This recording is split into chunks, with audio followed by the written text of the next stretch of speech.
Hi, everybody. I'm Jordan Ostroff with Legalese Marketing, and this is Exhibit A Attorneys, where we interview lawyers and other experts across the country to share what it really takes to be Exhibit A of a successful attorney.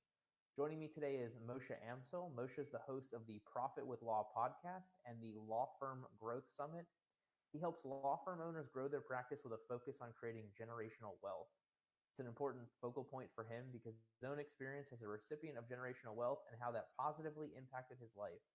Moshe's grandfather came here from Nazi Germany with nothing when he was 11 years old, and through success in business and good real estate investments, created substantial wealth.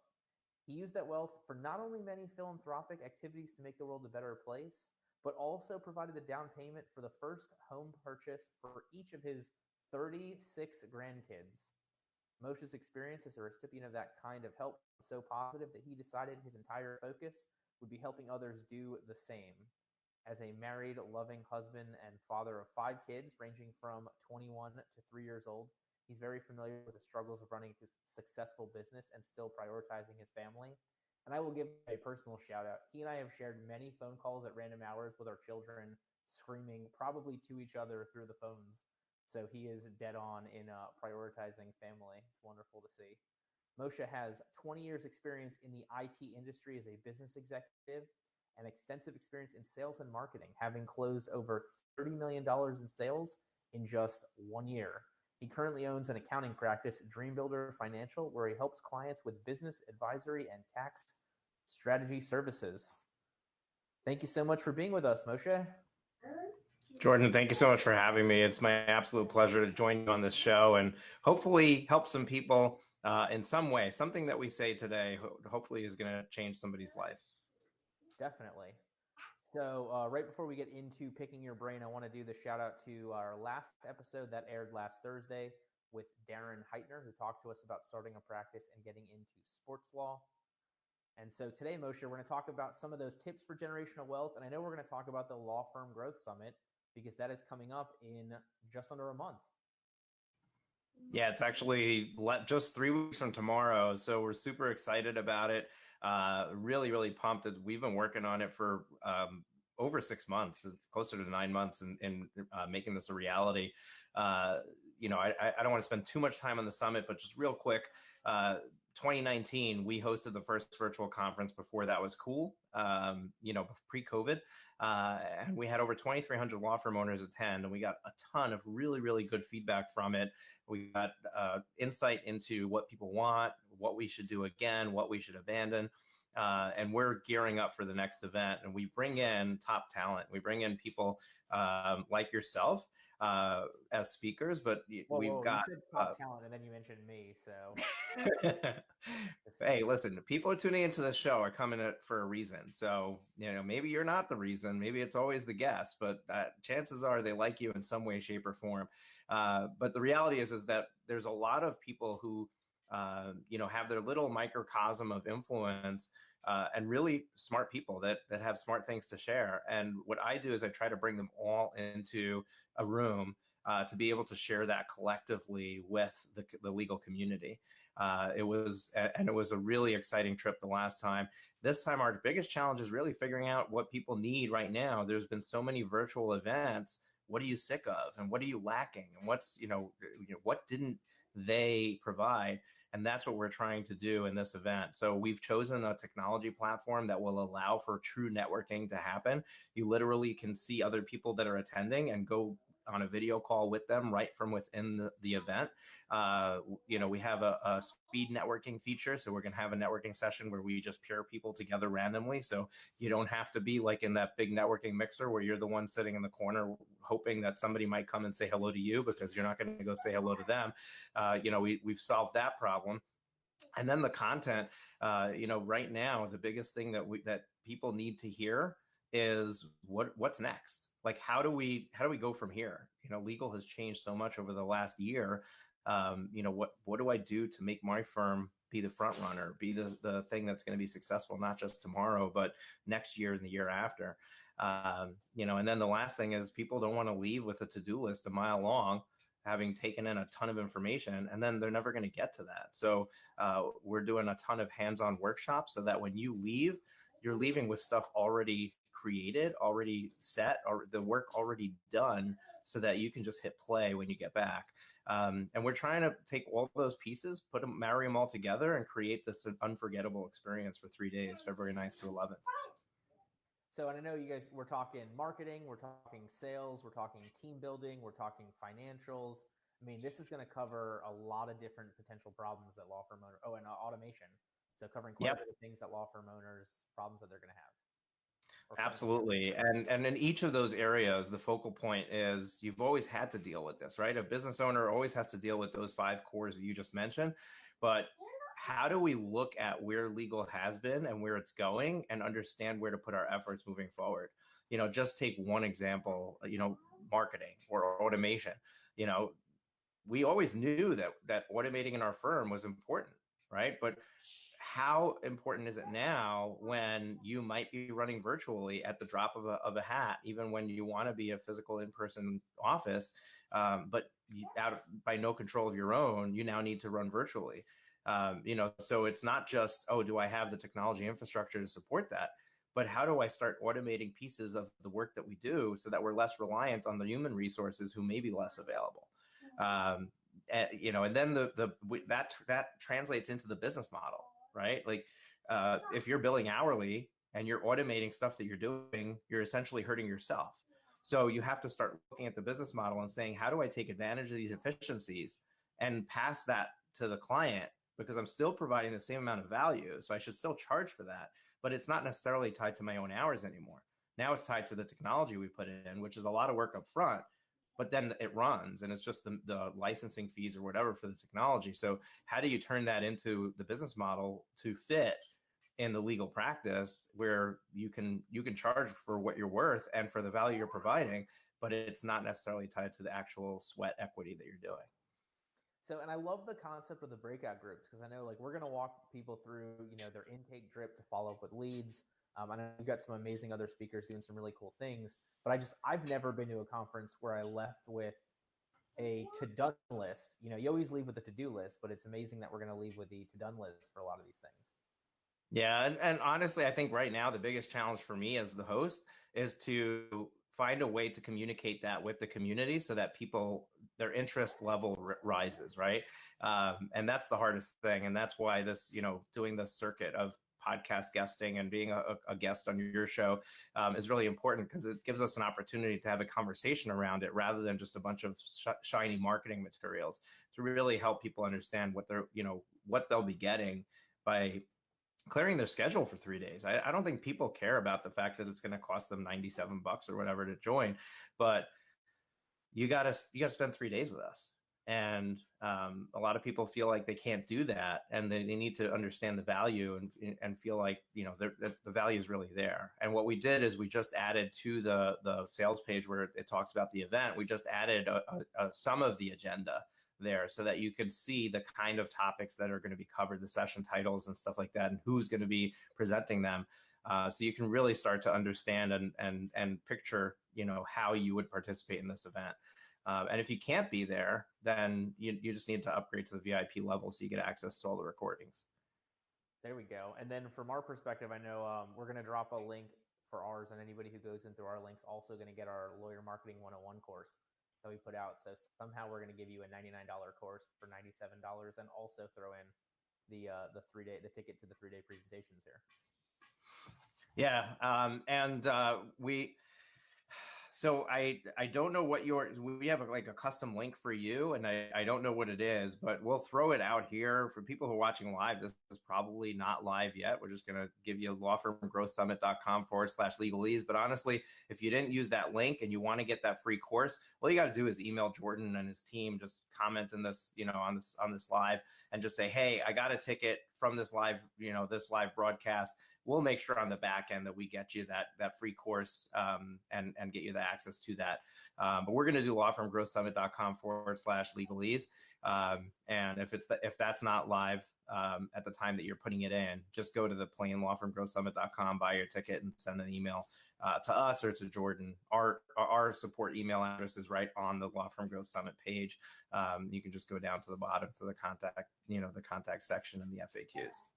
So the only thing that we're going to be missing, you're not going to drop ship stale bagels and old coffee to everybody. Other than that, I think we've got this down.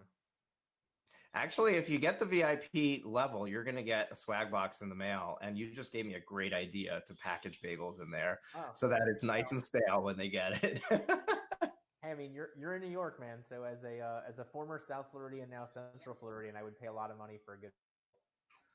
Well, that's the definition. Good. Can it still be good by the time it gets there? I think we'll save that for when I get on a plane and fly down to you. I'll bring you a bag of bagels. Perfect. All right, so I want to talk about generational wealth. I mean, I love this as a concept because I think so many lawyers focus on creating a firm that gives them a job rather than a firm that gives them a career, rather than a firm that becomes an asset, rather than a firm that gives them that generational wealth from it. So, walk me through a little bit of your origin story as it relates to Dream Builder Financial here.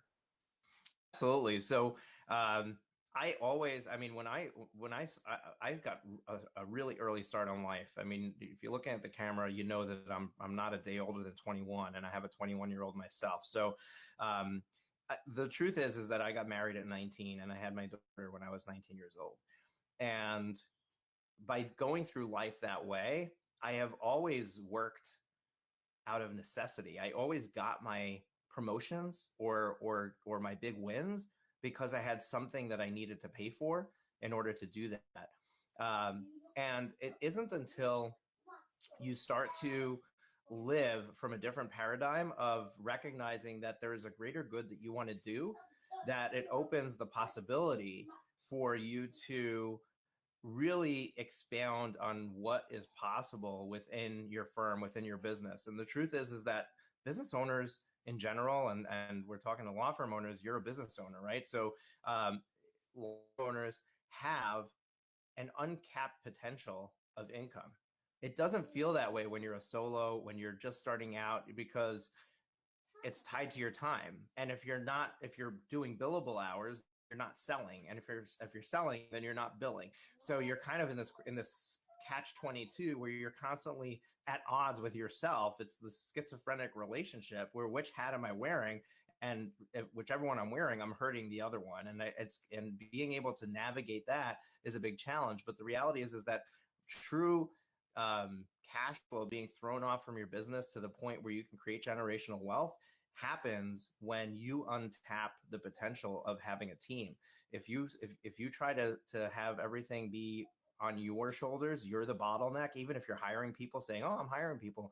But if you still are the one that needs to make all those decisions, that everyone needs to go through you need to be the one to sign off on everything, you're never going to unlock the true potential of your business. And that's where, I mean, we can create generational wealth without being a business owner through being very, very frugal and being really careful with where we invest our money.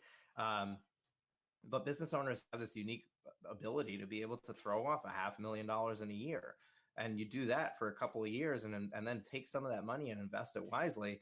And all of a sudden you create this nest egg that just grows. And by the time that you're ready to leave this world, you've got this massive opportunity for whoever it is that you want to leave it for. It doesn't have to be your kids or your grandkids if that's not your thing. It could be for a cause or a mission that you believe in, and you can leave it there. But when you're building your wealth for somebody else, as a product, you're going to be taken care of, right? You're not going to go without some of the trimmings in life that you want if you have enough to save for other people. So it's kind of like this. If I aim, one of these things with goal settings that I do with my coaching clients and with myself is I always set 3 goals. And one of them is a really, really far reach. It's not impossible, but it's like really, really out there. For example, at this the upcoming summit, our hairy, scary goal is 7,500 attendees to this event. Now, will we hit 7,500? Who knows? I'm not going to say no, but I can tell you 3 weeks before the event, it's highly unlikely we're going to hit 7,500. But if I didn't aim for 7,500, it would be almost impossible that I'd get 2,000 people through the door, right?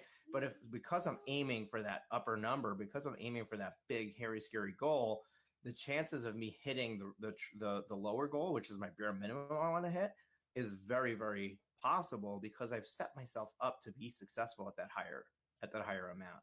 So it's kind of the same thing. If you see your business being able to produce a larger benefit than just paying my bills, it's going to elevate what you do. It's going to elevate how you act in your business. And that, as a result, is going to produce at a bare minimum what you really need.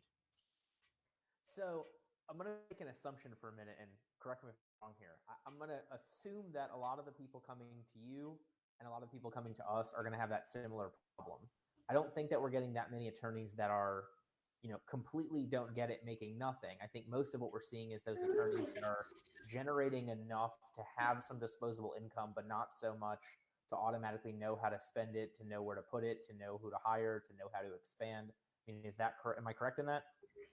Yeah, probably. I imagine that somebody who's uber successful wouldn't see the need to go to a law firm growth summit or to attend one of these live interviews.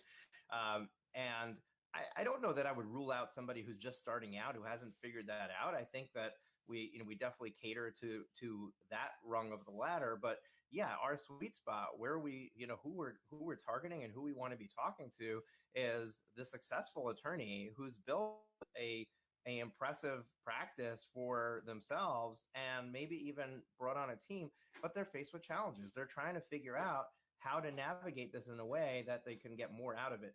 One of the keynote speakers that I have at the event is Mike Michalowicz, and I am a huge fan of Mike Michalowicz. First of all, he's a great person. He's very funny, but he's got his book Profit First, which I keep on the shelf behind me. I'm a profit first professional. It's one of the first things that I did when I started my accounting practice was to align myself with his brand to differentiate who I am from other accountants. And in his profit first methodology, he goes through what he believes is a healthy business, and he demonstrates that most business owners, they pay themselves last, and they essentially spend most of the money in the business on things that are probably not important. And had the money not been available, they wouldn't have made those expenditures. They also do a very poor job of saving money to pay taxes at the end of the year. So business owners get caught in this conundrum where all of a sudden they're doing their tax return and they've got this $40, $50, $100,000 tax bill they have to pay, and they spend the first 2-3 months of the year or more paying the bill from the last year because they didn't pay it properly or save for it properly throughout the year. And then on top of that, because they're paying themselves last, how much is left at the end of the day? It usually amounts to no more than a paycheck, sometimes even less than that. I mean, it's embarrassing for the people who have come to me as clients on the accounting side to have come to me in this position. But I've had multi-million-dollar law firms where the owner was not getting paid, where they were operating at a slight loss, or maybe taking home $50,000, less than $100,000 a year in pay. Like, what are you doing it for, right? And this is not me judging, right? This is just me highlighting the problem. The entire reason why I stuck my stake in the ground with the legal industry is because I attracted 5 law firms as clients, and all 5 of them, in early on in my in the accounting practice, those 5 clients, all 5 of them had the same thing happening. They had beautiful offices, they had nice staff, they had business coming through the door, and yet the owners were transferring personal funds to make payroll every 2 weeks. So that, to me, was an indication that there is a lack of understanding in the industry as to how to manage your cash in a way that makes you a successful business owner, not necessarily having a successful practice. There's 2 different things, right? And the successful practice might be judged by your Google reviews and how many attorneys you have and how beautiful your office is when somebody walks in, or how gorgeous a video that you paid $20,000 for you have on your website. But a true successful business is one where the owner is taking home, multiple hundreds of thousands of dollars a year, and is able to have their second vacation home, and is able to have a fully funded retirement account, and is able to now be thinking about, what's next, and how am I going to have a legacy that I'm going to leave for my children, my grandchildren, or for the world at large. But all of that begins with understanding that the business is there not to make a paycheck, but to have these bigger things. And it's really a matter of opening your mind to the possibility and then figuring out, okay, how do I do this? Circling back real quick before you ask any questions to Mike Michalowicz, he's going to be talking about Profit First. Profit First is a very simple cash management system for business owners where all you're doing is you're creating multiple bank accounts so that the account you're making your business decisions from has your predetermined operating expenses already in it. So you've already paid yourself and you've already taken your profit and you've already put aside the tax before you make your business decisions. And it's a beautiful system. It works really well. It's not for everybody. Some people just can't wrap their head around it. They're just not. Some people are like, oh, I'm not opening 5 bank accounts because look at all those bank fees I'm going to pay. So they're not going to solve $100,000 problem because it's going to cost them $60 a month. And that's, I can't help people like that. But the people that I can help are the ones that are going to hear Mike speak and are going to walk away from it saying, wow, I now understand why it's been 5 years into my business, 10 years into my business, and I've got practically nothing to show for it. So I am now going to embrace this new idea, and I'm going to try something new and see if it works for me. And it works. And that's the thing is, I think it's such a smart point to separate those two things, like your business looking successful and your business being financially successful. Because I think, we as lawyers kind of get drawn into that. I want to say Instagram culture. That's probably not the right word, but we want to have the fancy office in the penthouse at the downtown location, whatever. And that may not be what we actually need. And that may be what keeps us from having a viable business. Law had this problem before Instagram existed. I think that for some reason in law, more than in any other profession, there's this need to look good to colleagues, not just to clients, not just to the world at large. It's almost like and I think it might be created in law school and the internships and in the first jobs that we hold, is that there's this almost this thing or this halo around it that in order to be a successful lawyer, you have to look a certain way. You have to dress a certain way. If you don't fit that mold, then you're not successful.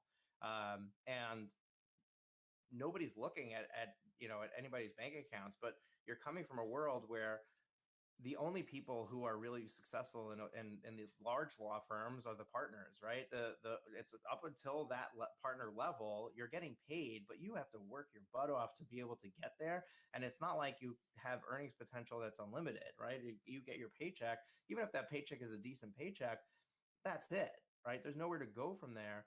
And until you hit that partner level, none of that is possible. So most law firm owners have left before they became a partner. So you never got to experience that part of the business. So now you're left to kind of figure it out on your own. So you're mimicking the model that you saw, which was at your level in the law firm. And that's really where I think the challenge begins. Although this problem is not exclusive to law. It just happens to be rampant there. Yeah, no, absolutely. So from the law firm owner perspective, I mean, look, I think it's obvious. If you are not making payroll, if you're making capital contributions yourself, you know that you've gone too far. But I want to back up from that a little bit. Like, what are some of those red flags? What's the beginning of that slippery slope? What are some of those early mistakes that you see law firm owners making that they can just, avoid now and try to prevent from getting to that point? This is a very good question because there's a number of things, and some of them are signs of results, and some of them are signs before you even look at results, right? One of the first indicators that you probably don't have a good handle on it, you probably have a problem, is if you're not on top of your bookkeeping and you don't understand how to read your profit and loss statement, right? And what happens is that if you don't know how bad things are, then you just assume things are okay because you're looking at other indicators. So what are those indicators? Do I have staff? Do I have business coming in? Am I billing my clients? Am I able to solve the next emergency by just getting on top of some open invoices and having some money come in, right? And when that's how we're gauging our success, that's the first problem, right? So the first thing is make sure that you know how to read your profit and loss statement, that you know how to be able to tell whether your business is doing okay. And then you look at that data, right? So the first step is if you don't have a bookkeeper and you don't have your finances up to date monthly so that you can view it every month and know how you're doing, that's the first step. And that's the first mistake if you're not doing that. From there, then we can start looking at the data and saying, okay, how am I doing? And depending on how you pay yourself, depending on your legal entity of your business and your tax entity of your business, you might be getting a paycheck on payroll. You might just be getting money. You're taking money out of the business, and that's where it gets confusing, right? Because I pay myself $5,000 every 2 weeks. It's good. I'm getting $60,000 a year, but a week after I paid myself $5,000, I'm also writing a $10,000 check to the company in order to cover payroll, and I don't make that connection that I just loaned the money, or I invested in the company $5,000 because I took 5,000 and I gave 10 back, right? So we play these mind games and ignore the real problem. So you got to look at your profit and loss statement and look at how profitable am I, and if you're paying yourself on salary, add that back in, right? Look at your profit as one collective thing, but from there, how much of that is going to tax? You got to figure that somewhere between 30 to 50% of profit is going to tax. And people are, oh no, it's not. Yes, 15.3% to self-employment tax or FICA tax. Somewhere between 20 and 30% probably, depending on what tax bracket you're in, is going to income tax. And then if you're in a state that has income tax, then you've got that on top of it. So I'm in New York State, you're going to be at 8%. New Jersey, you're going to be at 6% at the lower end, 8% at the higher end. You look at the different states that you're in, and if you're in a no tax state, great, you got a leg up on the rest of us. But 15, 25, that's 40, plus another 5, that's 45%. 45% of every profit, that every dollar in profit I make has to go to the tax man. So when I look at my P&L and I say, oh, I made $100,000. Well, yeah, I can't write myself a check for $100,000 because 45 of it has to go to the government. So now I got 55,000 left that I can write a check for myself. So understanding your numbers and understanding where the money goes is the second step. And really the easiest way to do this is, I'll go back to the book Profit First, because he's got a nice table in there with percentages in it, and people argue with the percentages, but if you fudge the numbers 5%, that's fine. What most law firm owners will find when they do the exercise is, instead of operating expenses being 30% or 40% of your top line revenue, their operating expenses will be 90%. So yeah, you don't have to worry about saving tax when you're at that point, because you're not making any money, so you have no tax to pay, right? If you're spending 90% of your revenue on expenses, that's a broken business model. So even if you don't agree with the exact percentages he provides, if you're off by more than double what he's laying out in there, you've got a problem. So step 1, be organized, know your numbers. Step 2, understand what those numbers mean. Step 3, put them into some sort of box where you can easily identify, is this good or bad? And once you've got those 3 things, you're well on your way, because what's going to happen is you suddenly realize that you're in a bad situation, and now you've got to figure out how to fix it. And there's 2 ways to fix it, right? Well, 3 ways. One is you fix your behavior, right? You change your process so that you can start to do a better job at this management thing. The second thing is, you either decrease your expenses or increase your revenue, or a combination of both. And it's not something you're going to fix overnight. It's going to take you a year to 2 years to fix a broken problem. You got a hole in the ship, you got to patch it. New hole's going to spring a leak, and things are going to happen. It's going to take some time before you could be on your way again with the vehicle that's actually working and is efficient. But it's doable, and I think that we can work together to fix this. Yeah, and the one thing that I want to add to that, though, is I think your analogy is great about the hole in the ship. The problem that I find most lawyers make is they put duct tape over that hole, and then 3 months later, the duct tape launches off, the water comes back, and they put duct tape over the hole again, and then 3 months later, it happens again. So, I think one of the things that we should all focus on is not just triaging the current problem, but preventing it from coming back again as a problem, hopefully forever. Right. I agree, and I think that is the difference between fixing the symptom versus finding the root of the issue and fixing that. And that's why I went to the places that I went and identifying, how do you know that you have a problem and how do you fix it? Because if you're only talking about the symptom, business owners do that all the time, right? They're already putting duct tape on the holes because every morning when they wake up, they're logging into the bank and they're saying, "Oh, how am I doing? Oh, we're really short. How many checks do we have outstanding? Oh, crap. We need to put $5,000 in the bank immediately. Let me see if I have a place to move it from. Oh, I don't.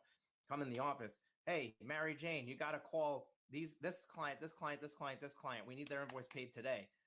That's what's happening behind the scenes, right? That's what the typical owner is doing on a day-to-day basis. And a good day is one where you wake up and, oh, somebody paid their bill yesterday. Look at all this money in the bank account.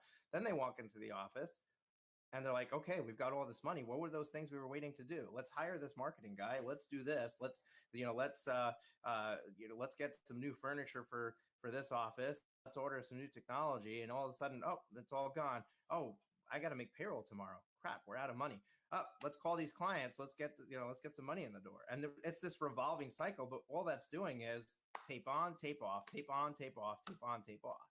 You're not fixing the underlying issue, and the underlying issue stems from the behavior, but the behavior stems from a lack of awareness and knowledge of understanding that there's a better way to do it.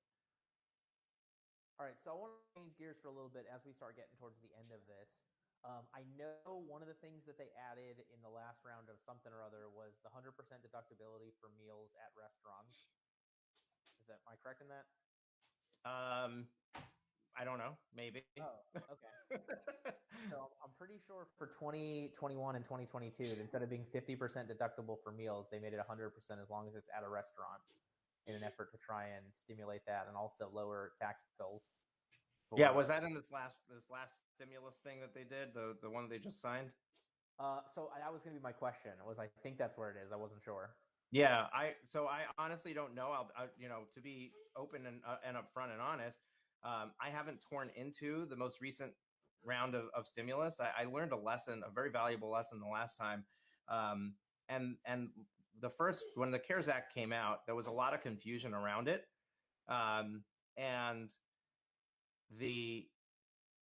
I was very quick to learn what they were, what the rules were, and to guide my clients. And by guiding my clients to act quickly and act early, it actually left them at a disadvantage because a lot of things were clarified later on that were different than the early interpretations. And I had clients that ended up with loans in excess of what they were going to be forgiven, that they wouldn't have borrowed otherwise. I have clients who could have gotten more help, and they didn't get that help because they went too low. There are clients who spent money on staff. This was what it was intended to do. They spent money on staff they didn't need when they could have, they changed it from 8 weeks to 24 weeks. Right. They could have gone for 24 weeks with less staff. And instead they were paying staff less. And instead they were in a rush to spend it all so that they don't lose it. So it really caught a lot of people in bad places. And it was all because, I was on top of things and guiding them.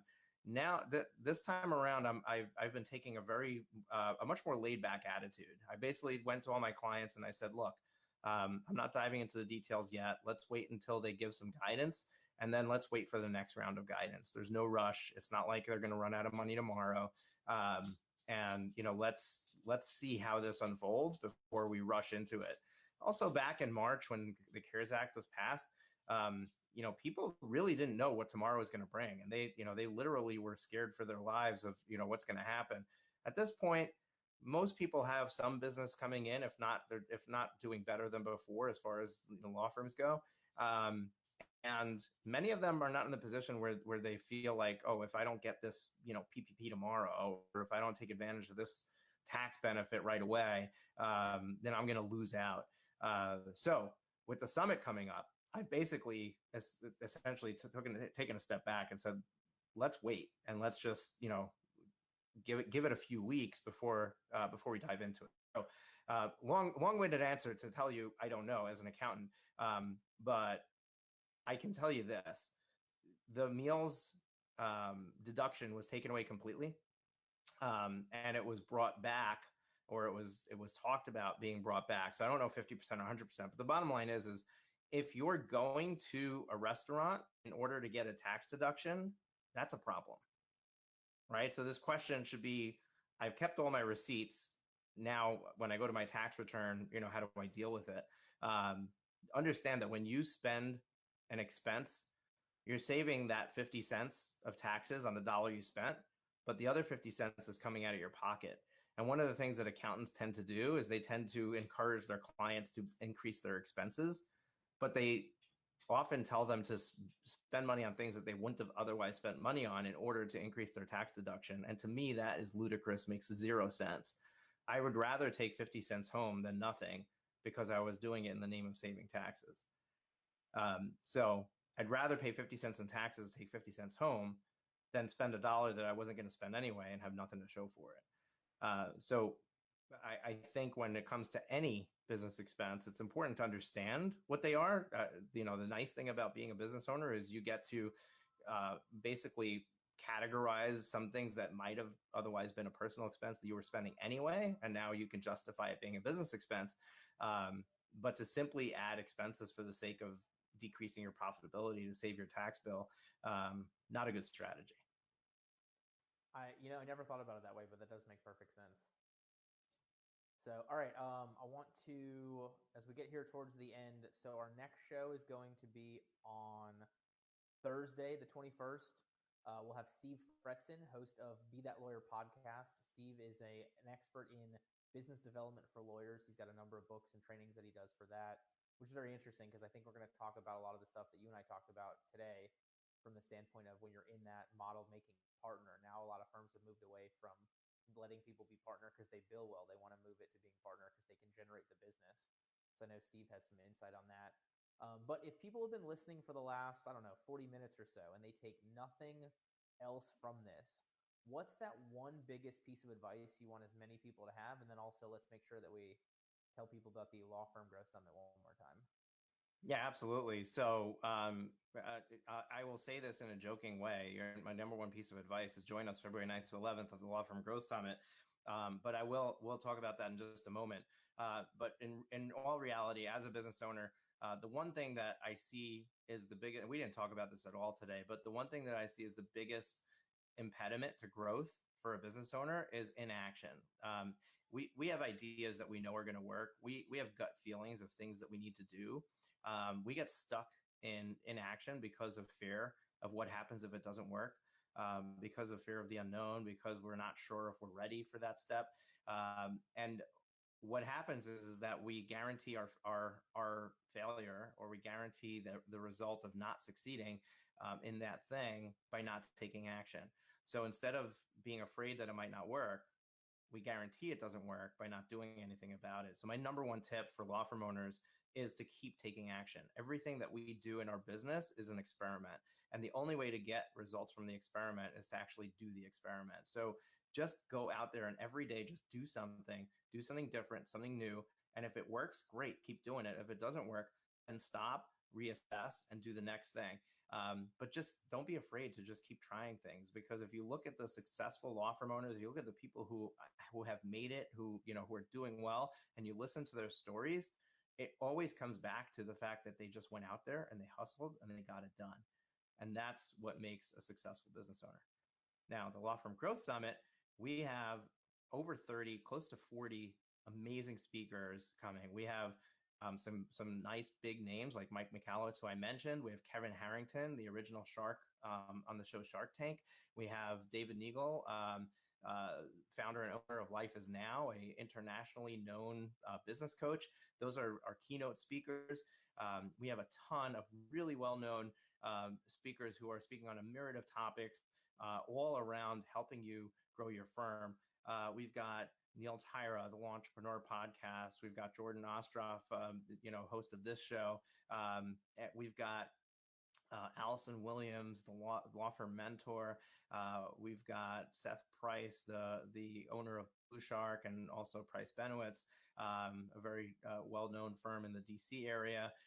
And the list goes on. I mean, if you go to the website, lawfirmgrowthsummit.com, you'll see, a ton of speakers on there, and you'll recognize a bunch of them.